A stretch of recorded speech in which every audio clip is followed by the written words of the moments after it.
Hey guys, how's it going? Welcome to the podcast. Just gonna do a review of Hell in a Cell pay per view. I did put a little something together yesterday, but I really didn't care for it too much, so wanted to re-record it now. And the Hell in a Cell pay per view was pretty much a two-match, event, or I should say premium live event, which pretty much just two matches is what you're going to be interested in. And, obviously we have to start with the Hell in a Cell match with Cody Rhodes and Seth Rollins. We found out during the show that Cody had hurt himself. He tore his pectoral muscle, while he was lifting weights. And he wanted to continue with the match.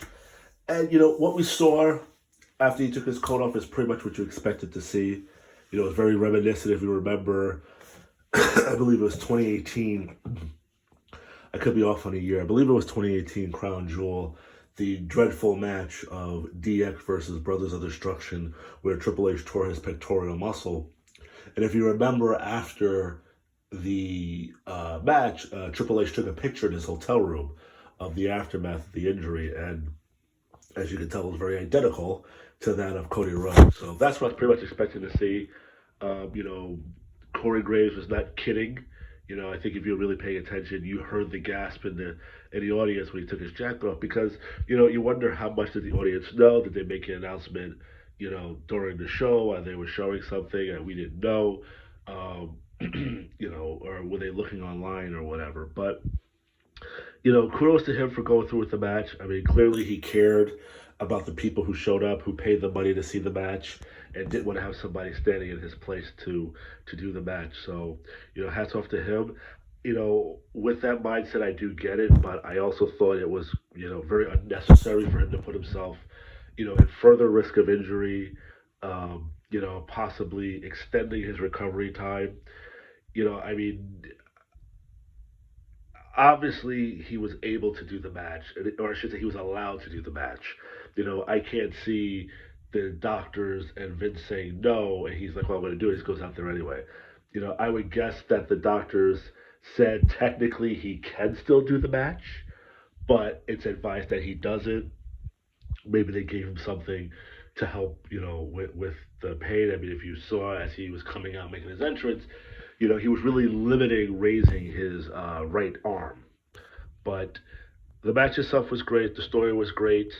It's funny. If I remember correctly, the last Hell in a Cell match was with Bray Wyatt, and we all remember how terrible that was. That was what 2 years ago, I think 2 years ago.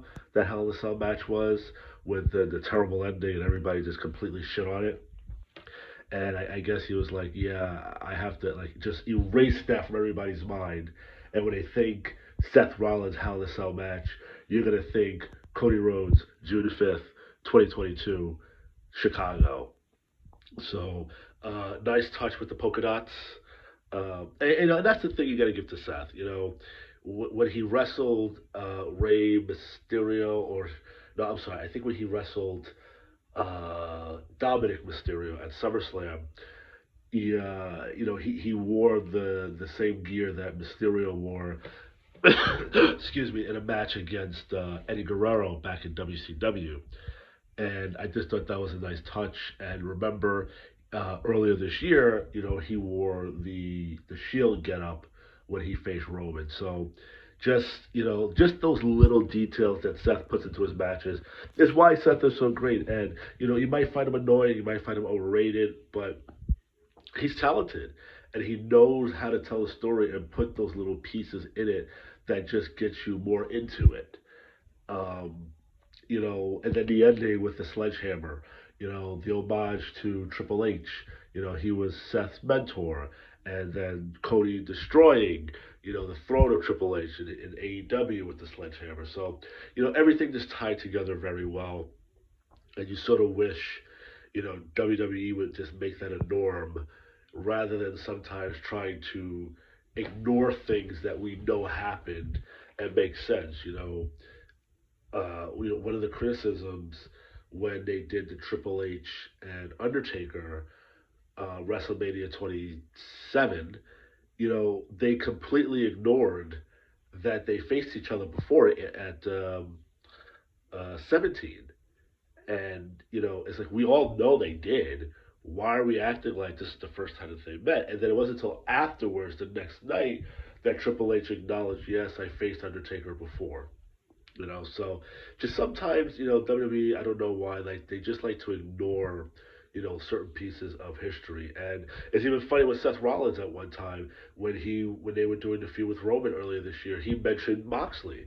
And it was like, oh, you mentioned somebody's name with the company, but like he said, you can't ignore it. He's part of the history of the Shield. You can't ignore that. When they show the vignettes, you can't just erase him out of it. We know he's there, so embrace it. It's like in baseball when they want to strip away the World Series from a team because they were cheating. How do you do that? We all saw. This is when they wanted to take the title away from the Astros. We all saw the Astros win the World Series. So now you're gonna tell us, yeah, it didn't happen. We're gonna strictly forget you saw that.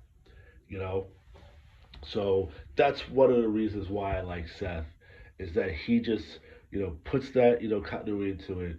Like, listen, this is the deal. This is part of it. Why are we glossing over it like it doesn't exist? And that's why Seth is one of the best. And I'm quite sure sometimes certain things he wants to do he gets pushed back, but he will stand by his point. Like, no, this has to be a part of it. And the other match pretty much was the women's match, the triple threat, which also was a great match. And, everybody got to shine. And there were times that I thought, hey, they're going to give the belt to Asuka. Oh, they're going to give it back to Becky. Oh, they're going to let Belair keep it. It kept you guessing. It was a very, very good match. But that's pretty much what the show was. Nobody gave a shit about Omos, MVP, and Bobby Lashley. And I like Bobby Lashley. But, you're kind of wasting your time here. Omos, kind of reminds you of the great Khali that he looks awkward in the ring. He's better than when he first started, but maybe too animated's the word to use. I don't know, but there's just something that it's just like, can we just get this over with? You know, I don't know how many people cared about the Madcap Moss thing and the Baron Corbin match. I did think that they rushed that storyline. That if you recall with the Miz and Alex Riley, how they just built it up week after week after week, and when he finally snapped on the Miz, how the crowd was behind him. I just felt like that when Madcap did it, a month and a half ago or so, SmackDown, the crowd really wasn't behind him. The Chicago crowd is pretty loud, so they were pretty into it last night. But I think Madcap has a great look. Do I see him being a champion? Unfortunately, I kind of see him as that guy who bounces between the U.S. title and the Intercontinental title, at least right now, anyway. But I definitely think he definitely has the potential to be something good. But you know, I just don't see it. Right. And obviously, it's early. But what is the next thing for him now that he is pretty much going past Baron Corbin?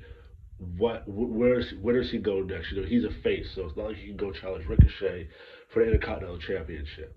Does he drift over and try to do the United States Championship? Do they just have him just keep doing some matches to get some more wins under him? We'll see. But and I guess the other thing you want to talk about is the six-man tag. You know, to me, this was an event to me that was not necessary. And I think WWE, you would think after all the years of them putting on pay-per-views every single month, that somebody would stop and say, it's too many damn shows. Now, at one point, if I remember correctly, they were doing two in 1 month when they first did the brand split. You know, let's say, Bad Blood was Raw. I think that was like a June pay per view. And then Judgment Day would be SmackDown. And then you both do um, SummerSlam. And then Unforgiven may be a Raw. Then No Mercy would be a SmackDown. And then if I remember right, I think it got to the point where they would do a Raw pay per view at the beginning of the month and a SmackDown at the end of the month. And then I believe they started to abandon that. And then you kind of got the New Year's Revolution and then the Royal Rumble. Then you get February, March, which is usually WrestleMania, April was WrestleMania, and then you would get Money in the Bank and then something else. And they like, okay, this is overkill. Let's drop it. But it's still overkill. And that's one of the things that I like about AEW. They limit the amount of pay per views because they let their stories, well, some of the stories breathe. I do think AEW storylines do not have a long, one or two may go a long time, but then others are just like over, just like that. But what do they have? 4 pay-per-views, 5 pay-per-views a year? WWE can keep your 4. Keep your Royal Rumble, keep your WrestleMania, keep your SummerSlam. Survivor Series is not what it once was, but keep your Survivor Series. And then you can sprinkle in 1 or 2 more. You can put a premium on the Survivor Series where you do the 5-on-5 tag match. And the winning team gets the last 5 spots in Royal Rumble. So let's say, and the way you do it is that, so let's say you have Team Reigns versus Team Middle, for the sake of argument. And let's say, Orton's on Team Middle, and Orton is the first one, is the first one who gets eliminated off the team. But if Riddle's team ends up winning, you could say, okay, the order of your elimination, that's what you get. So let's say Riddle's the last one standing on his team and everybody else got eliminated on his team. Okay, Randy was the first one, so that means Randy, you're entrant number 25. Let's just say AJ was on his team. AJ gets eliminated second. Okay, AJ, you're number 26. And since Riddle was the last man standing, he's entrant number 30. And then you could do, okay, what happens, sometimes when it's a clean sweep or there's 3 guys left. Okay, well then those 3 guys will have to do, a triple threat match or a beat the clock match or whatever to determine, who will get that final entrant. And then, you'll pick a random number of who gets, 28, 29 or something like that. Somewhere along those lines where you're putting some sort of premium on Survivor, because Survivor Series is pretty much a meaningless pay-per-view now. But that's just something that you could do to make Survivor Series a, little more interesting. Okay? Keep your Royal Rumble, keep, I'm not even against keeping the Elimination Chamber.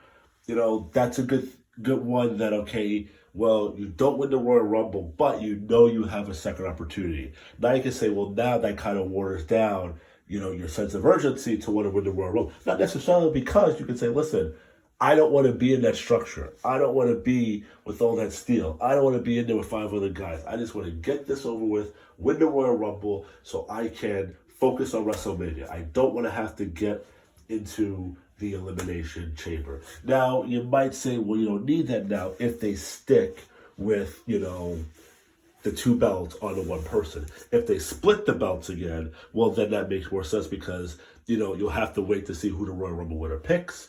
I think they should always pick the person right after the match. So, okay, I'm challenging the WWE Championship. Okay, your Elimination Chamber is going to decide who's going to go for the Universal, Championship. And, listen, this is not a perfect scenario. I'm sure there's some more kinks. I'm just spitballing some stuff here that I think they could, limit things. Money in the Bank is coming up. I don't really think that needs to be a pay-per-view, a premium live event, whatever. You could have the men's Money in the Bank on Raw, have the women on SmackDown, or, vice versa. Do we really need a standalone for that? I mean, King of the Ring used to be a standalone event, and then they got rid of it, and then they brought it back, but they would do it on Raw. So you could do the same thing. But that's just something I was just thinking about when I was watching Hell in a Cell, because I'm like, this was something they could have did at a Royal Rumble or something like that. Was the hell, did we really? Because remember, at one point with Hell in a Cell, almost every match was inside of it, and then this time it was only one match. So I just didn't think it was necessarily, needed, especially since it was really only two matches you really cared about. But I will say those two matches was worth watching. And I implore anybody who is listening to this right now who hasn't gotten a chance is to get the Peacock Network or get a friend's password and watch that match with Cody and Seth. It really was a great match. And that's all I really have on the Hell in a Cell pay-per-view. As I'm recording this, they're doing the Raw, the last hour of Raw right now. Right now they're doing the Fatal 4-Way to determine who's going to face Bianca Belair at Money in the Bank. And, like I said, I don't watch Raw religiously. But, I didn't really sleep that well. I don't sleep that well on Sundays. So I was actually sort of just sitting on the couch, just rubbing the dog. I'm like, you know what? The Yankees aren't on tonight. I'm really not a Mets fan, but sometimes I watch the Mets. But I'm like, you know what? Let's see what happens after, because I thought with Cody being injured, I could see them having Seth win and Seth going overboard where, you're kind of putting that emphasis on, okay, Cody's going to be out of here. But, he came back, he came on Raw, he wanted to address the crowd, then Seth attacked him. So, if there was any doubt if we're going to get a Seth Rollins, Cody Rhodes 4, I think we are. Or, Cody can be back. If I remember, I think Triple H took 6 months to recover from his torn, 6 or 8 months, somewhere along those lines. So that is definitely enough time to be back by WrestleMania. It might be a touch and go for him to be back by the Royal Rumble, but if he comes back by Royal Rumble, they could just have him eliminate Seth and, that be the end of it. But certainly the story with Cody and Seth is not over, and it will certainly be continued once he comes back. The other thing I wanted to watch was to see, if you watch the end of the Omos Bobby Lashley match from Hell in a Cell, Bobby was certainly saying that he was going to go for the WWE Universal Championship. And now you wonder, what are you going to do with all these guys? Because what's Drew McIntyre doing? What's now Bobby Lashley doing? What's Seth doing? What's Riddle doing? Riddle, how many times has said he's going after the title? So now you have all these top guys. What do you do? Because, that's what they would, that's what they do. They put Drew with Sami Zayn because they want to keep him out of the title picture. They put Bobby because they want to keep, push him away from the title picture. You have Riddle messing around with the Usos to keep him out. Okay, well now after watching Raw, it's going to be the Usos and the Street Profits right now. And Riddle came out and pretty much challenged Roman for the title at Money in the Bank. So now, or do all these guys compete in Money in the Bank and see what happens? Do you put them in a Fatal 4-Way to anchor another premium live event before it gets to SummerSlam? How are you going to play all this? Now, Theory did come out, so it is a tease that, it could be Theory and Lashley for the United States Championship. Maybe, maybe not. That just could have been a tease. But that's sort of the corner you paint yourself into when you have these two shows like this. But you have, well, not necessarily two shows, but when you have the one, because it's different from what it was, back in the day. Because if Triple H was the champion, it was usually The Rock that he was dealing with. Then you would sort of roll Austin in there. Then it got to the point that when Austin was out, it was Kane, Undertaker, and The Rock. But you knew The Rock was going to be the one to ride with it because The Rock was the bigger star. And then Kurt Angle sort of got sprinkled into it. So it was a little different back then. But it's much different now today because you have so much. You have Finn Balor, you have AJ Styles, you have Bobby, you have Drew. You have so many people who could be that top person. It's like, okay, what do we do with everybody now? How do we like just keep them busy while we're doing this over here? So yeah, you got Money in the Bank.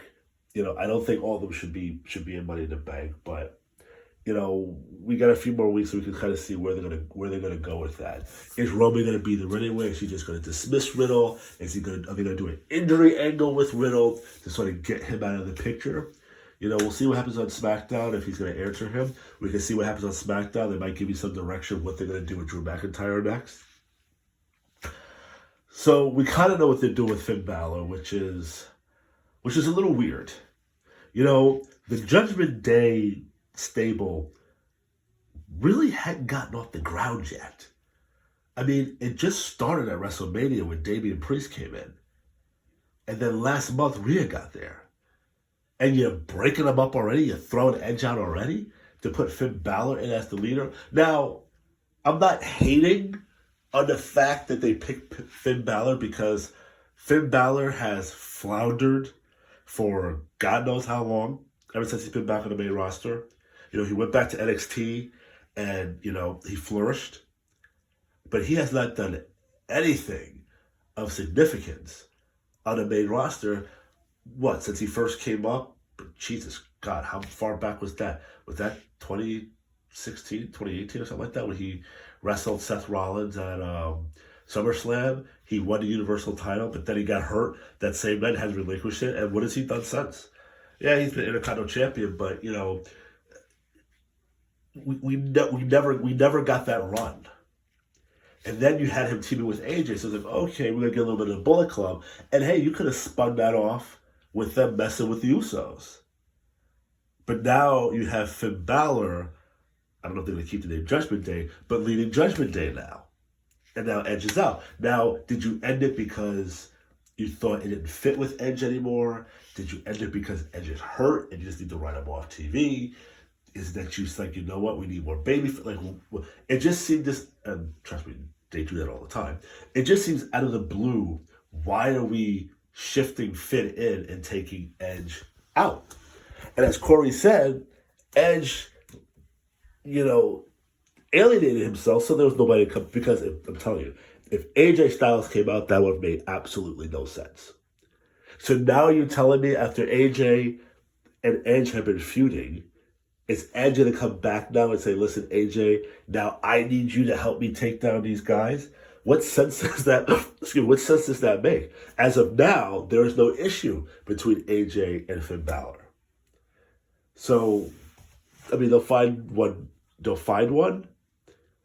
but it's just strange.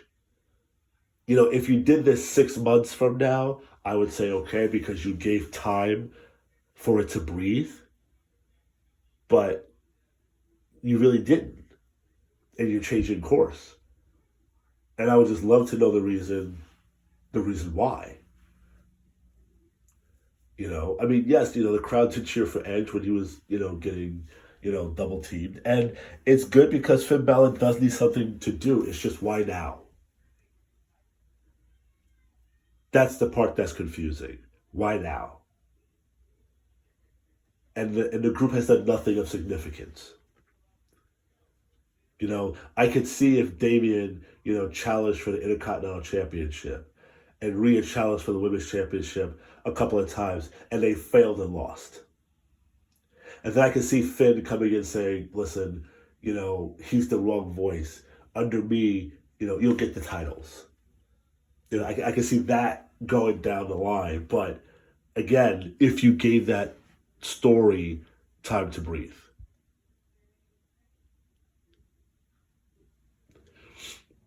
So,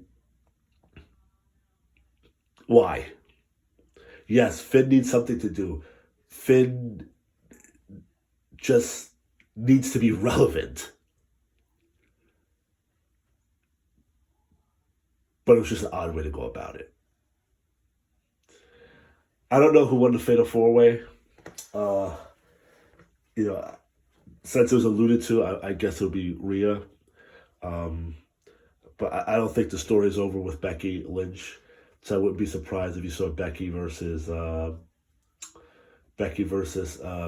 Bianca one more time, maybe at SummerSlam.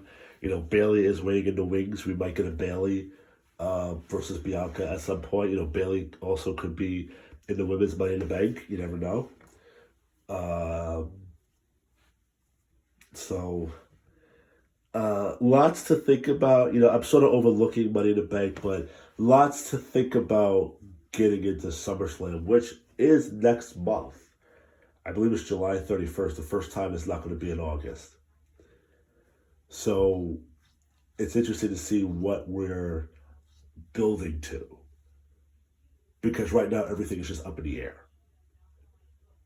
Is it going to be Riddle? Is it going to be Drew? Is it going to be Bobby? Is it going to be nothing?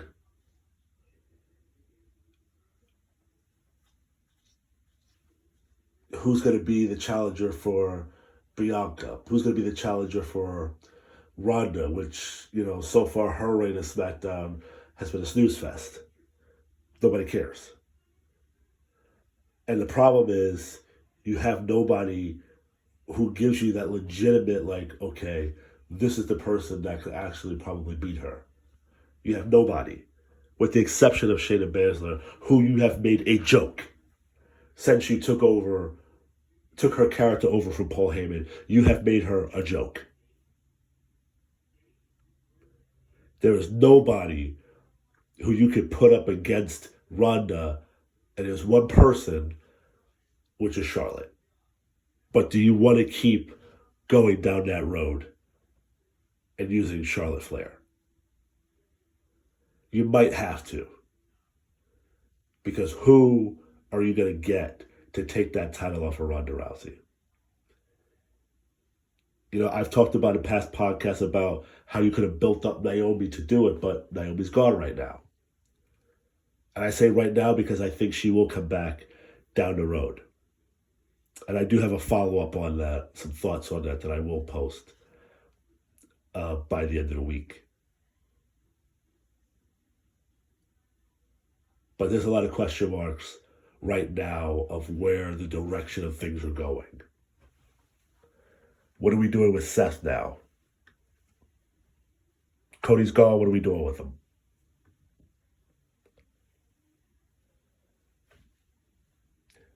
So we go with the Street Profits versus the Usos.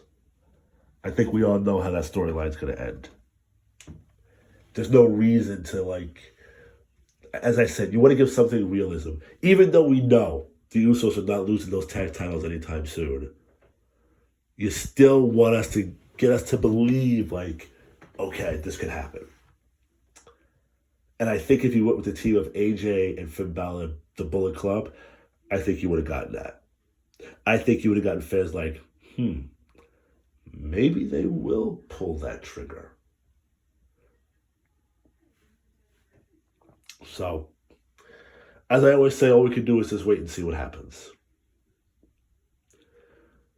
So, great pay-per-view,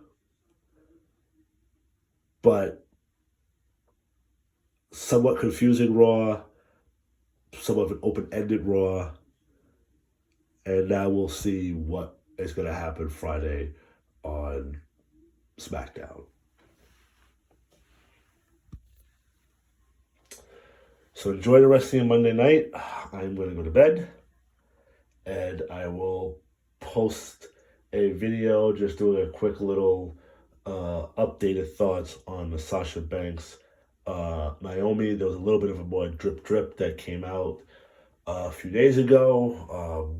Recently, Naomi did post something. I believe she was at some beach with her husband. So she looks like she's not sweating anything. But I will just give a little bit of thoughts because I do believe Naomi's going to be back way before Sasha, if Sasha comes back. So thanks for listening to this podcast about the Hell in a Cell, a little bit of Raw. And let's see what WWE gives us in the future, or in the coming weeks, I should say. Thanks.